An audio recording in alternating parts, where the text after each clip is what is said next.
Hello and welcome to the Revolut Insider Podcast, where we take a look at all things Revolut from the inside out.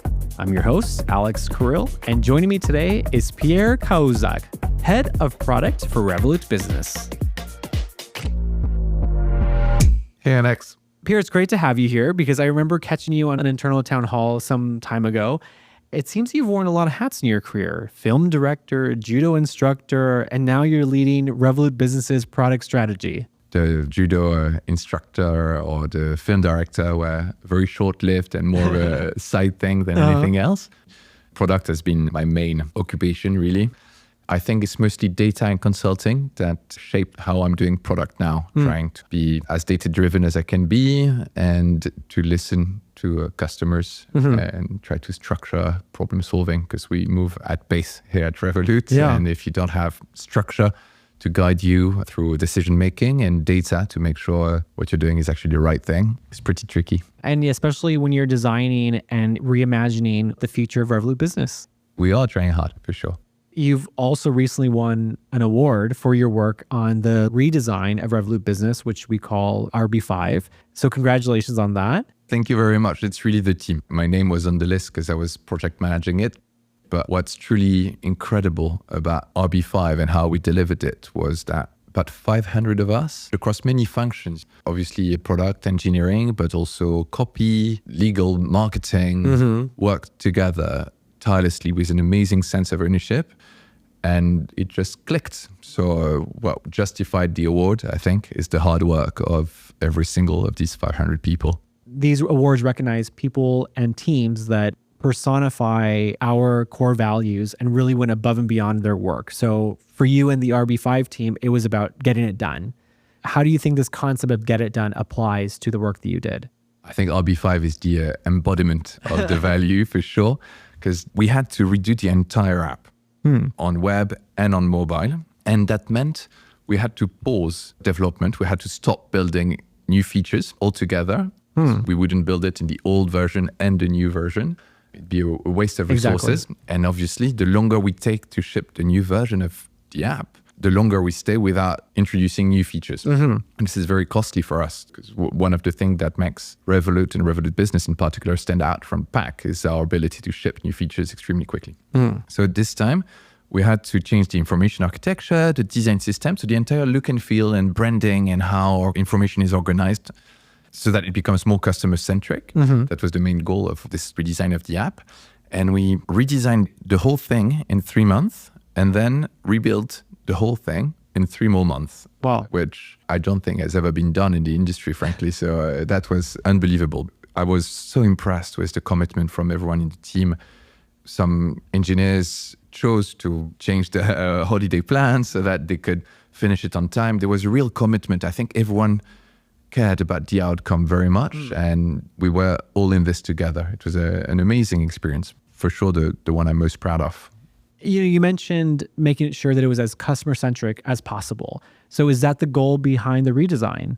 That's one of the main reasons. I think first there was a rebrand. Revolut Retail had done with Rev 10 a rebranding. So we changed a bit our colors, the type of shapes we're using. So we wanted to follow suit to make sure we're part of the ecosystem.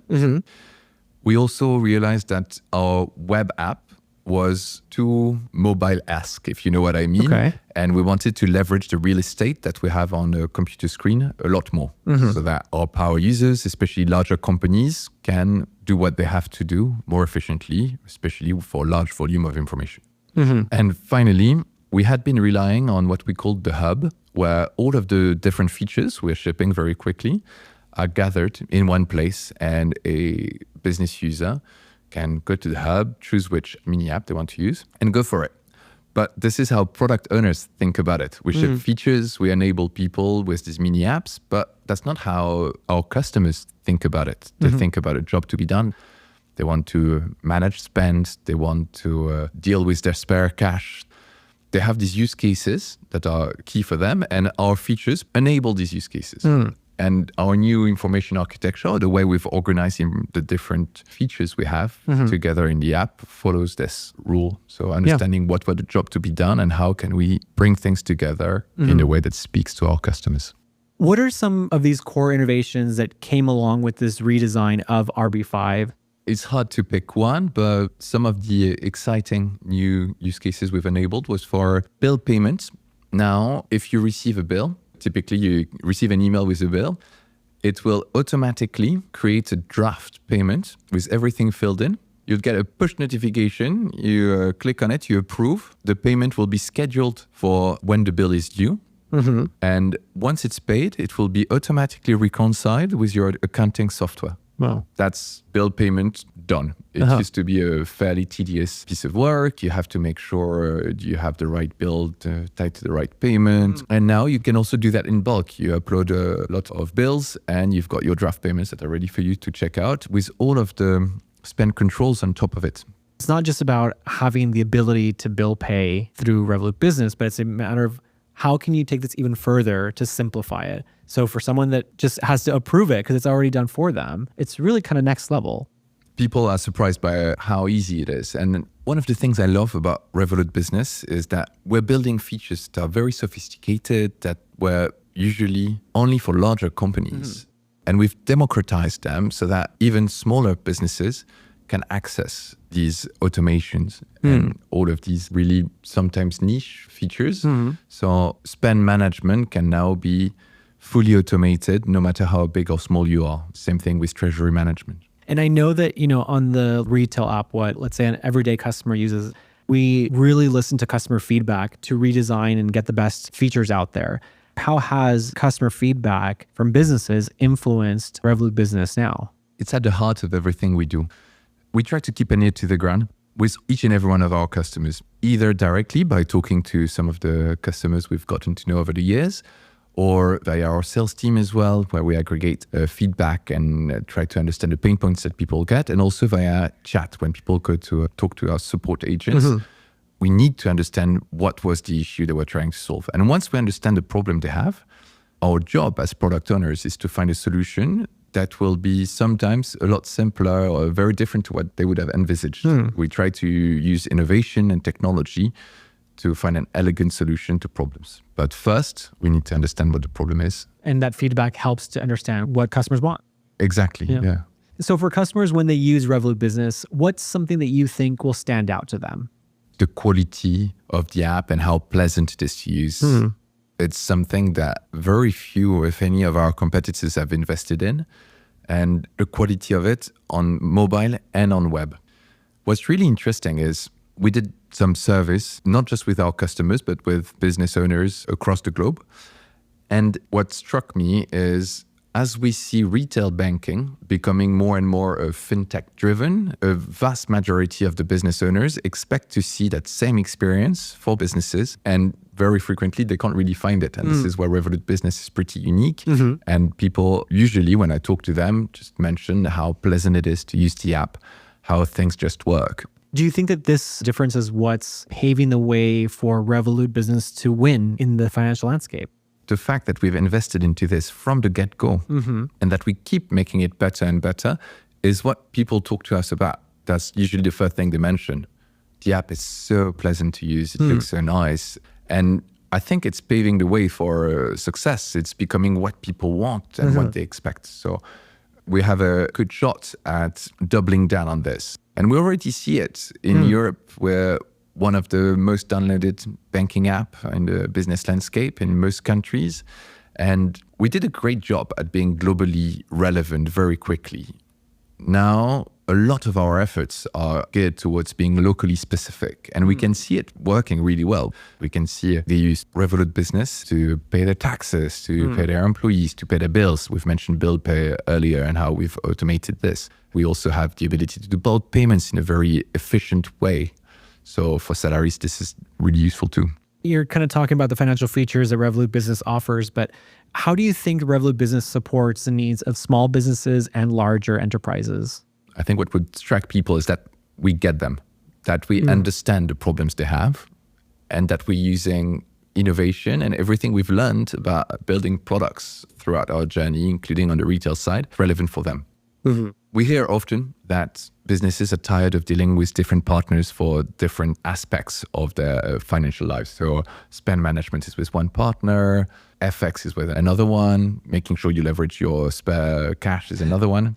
We've made sure we have a one-stop shop where everything is just well integrated and works well together. That's one of the reasons why the smaller businesses typically join us. That's what they love most about our offering is, finally, I find a partner that can do everything I need. And for larger businesses, what they love is when we pick one use case, we go very deep into it and we make it amazing. If we think about spend management, for instance, with all of the automations that we have, the approval rules that we enable. I remember when I was doing expenses as a consultant, and I had to do my expenses at the end of the month. That's the thing I was least looking forward to. I would often postpone it just because I didn't want to upload the receipt, scan it, take the picture, wait for the thing to load. Everything was so slow and painful. Now, if I go out for a dinner that I want to expense, as soon as I pay, I get a notification, I snap the receipt and it's matched, right? If I just wait until the end of the evening to file all of my expenses or a bit later, I can bulk upload all of them. And through image recognition, we'll extract information from the receipt and match it automatically to our transactions. And we'll pre-fill your expenses report. So all you have to do is approve, and then you go through the usual spend controls. So it's becoming so easy to do all of these things. And the reason why we're prioritizing building these features is because we understand the problems of our customers. Yeah. When it comes to developing new features, how do you balance innovation with customer centricity? The way I see it, it's not so much a balance as a sequence. Customer centricity allows us to understand what are the problems we need to solve, and innovation allows us to solve them elegantly.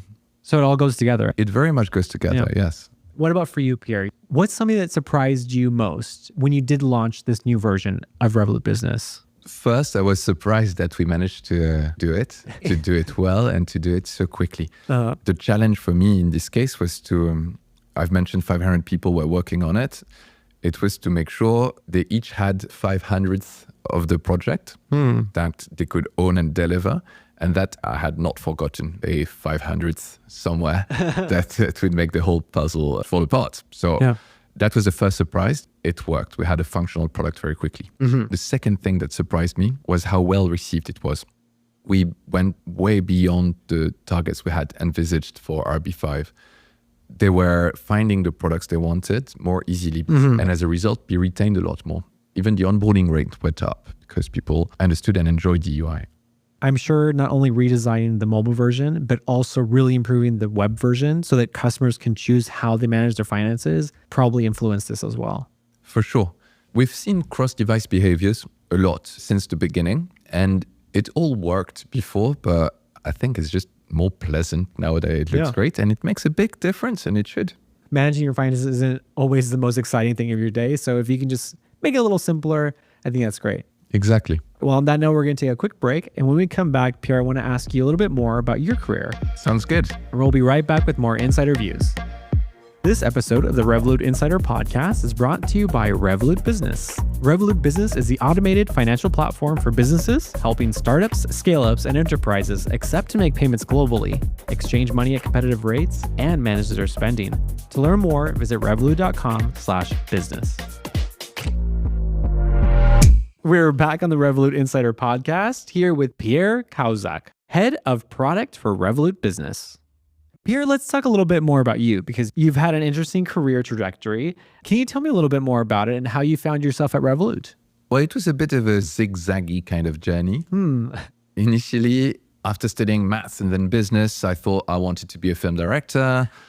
But then I realized I had not the talent or the drive or either to make it a success. So I changed course and decided to work in film financing instead.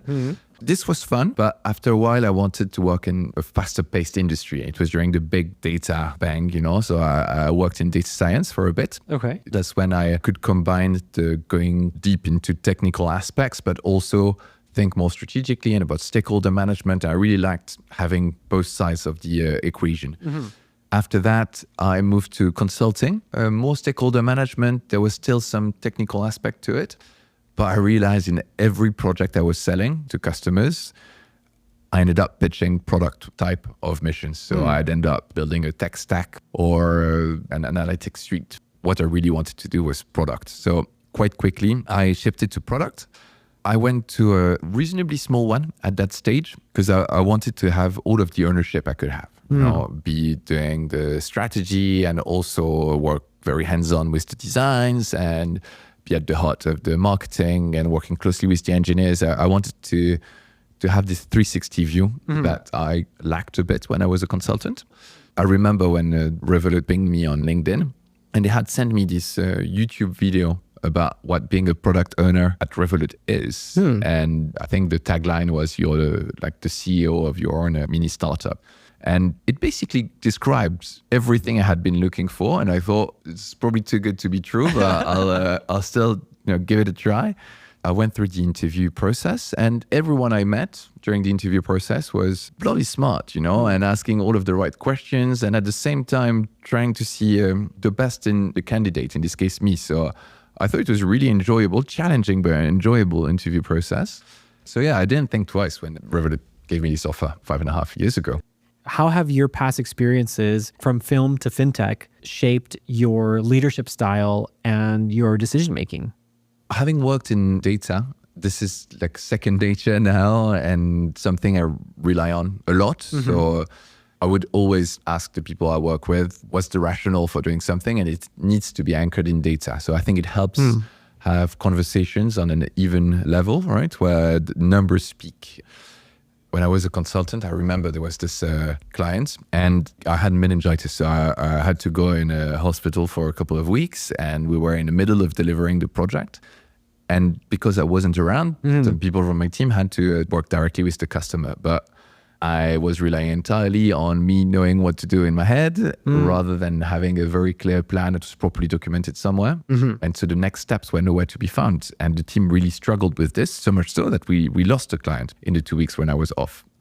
I think that taught me to never not have a plan. That's influencing how I'm working with the teams now and trying to make sure we systematically have a very clear plan with next steps. All of these things need to be anchored in data. As someone like yourself that has a diverse background, you mentioned film being a passion project of yours. Do you find it difficult to balance personal passions and your career? Oh, it can be challenging, but we find ways to make it work. And I think Revolut for this is pretty amazing because people don't look at how many hours you put in. We look at the output you have and there's no one looking over your shoulder to see when you clocked in or when you clocked out. We have this remote policy, which means if I want to pick up my kids from nursery early, I can work from home, just go and pick them up, have a great time with them. And once they're in bed, if I need to log back in and iron out a couple of things, then I can. So I love having this flexibility. For sure, it helps a lot. But one needs guardrails because it's very easy to get completely sucked into the work, especially when it's so interesting and when everyone cares. So, I go and do some sports one morning a week. I do my best to come back to have dinner with my wife and it works. You touched on this point, which I was just thinking about. It's hard not to get sucked into your work when you actually care. And I think that's when you know that you're doing a job that matters or that you're having an impact is when you actually care about the work you're doing. For sure. And I think that's what's unique about every single person at Revolut is that we care. You mentioned we had the 10x award for the Get It Done value. What I read from Get It Done is actually sense of ownership, really. And from sense of ownership, what I read is that we care. So everyone will be very alive and passionate in calls. And when you take a step back and you realize we're talking about an accounting feature or something that one might not see as being passion-fueled, it really becomes passion-fueled because we have this sense of ownership and we care. And you've been in a leadership position now for quite some time. For someone who may be starting in a leadership position that has to make these big decisions, what would you tell someone that's taking these initial steps? When you're in a leadership role, your goal is to enable the people on your team. And to do this well, you need to understand them. So I think product management and leadership in a way are very similar, or at least rely on the same skill set and ambition. Pierre, looking back, what advice would you have given to younger Pierre who was just starting out in his career? that it's okay to get it wrong. It's okay to go down a path that's not made for you. In some of the questions you've asked me, it seemed like filmmaking, data science, consulting, all of it was a clear route towards product ownership and where I am now. It probably wasn't. And I think I learned a lot and I enjoyed and I grew from each of these experiences. But every time I made a change, I was very nervous about it. I thought, am I doing the right thing? Is this the right building block for my career? So it's okay to fall, I think, is the first step. The second one is when you pick your next job, think about the role you want after that. This will ensure you're really prioritizing the right things and you're going in the right direction. In a way, that's how we do product management as well. You always design the target state and then you can build a minimum lovable product, which is a step towards the target state that already delivers value. And that's how I now like to think about my career moves. Interesting. Yeah. Well, I love that. Thank you so much, Pierre, for being on the show and for giving me a bit more background into what went into the development and the launch of RB5, which is the latest version of Revolut Business. Pleasure. Thanks for having me. And for those listening, you can add the podcast to your favorites so you don't miss an episode and follow us on Instagram at Revolut Insider. Thanks for tuning in to the Revolut Insider podcast. Until next time, remember to never settle because the sky is not the limit. It's just the beginning. Revolut. Change the way you money.